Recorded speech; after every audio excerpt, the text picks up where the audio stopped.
শাহরুখ সালমানের ভবিষ্যৎবাণী করে বিপাকে জ্যোতিষী। শাহরুখ খান ও সালমান খান এই দুই নামের আগে বিশেষণের প্রয়োজন পড়ে না।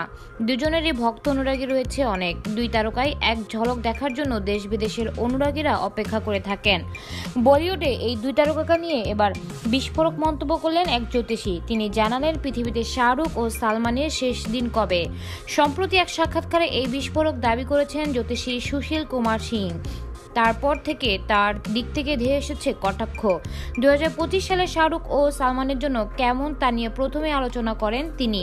তার কথায় শাহরুখ খানের সময়টা ঠিকই যাচ্ছে, কিন্তু সালমানের খারাপ সময় চলেছে বেশ কিছুদিন ধরে। 2025, 26 ও 27 সালে খারাপ যাবে সালমানের। এরপরেই তিনি দাবি করেন খুব শীঘ্রই নাকি সালমান বড় অসুখে আক্রান্ত হবেন। জ্যোতিষীর মন্তব্যকে কেন্দ্র করে সামাজিক যোগাযোগ মাধ্যমে বেশ আলোচনা সমালোচনা করা হচ্ছে সালমান খান ও শাহরুখ খানের অনুরাগীরা। তাদের দাবি, কোনো ভালো জ্যোতিষী কারো মৃত্যুর দিন প্রকাশ করেন না।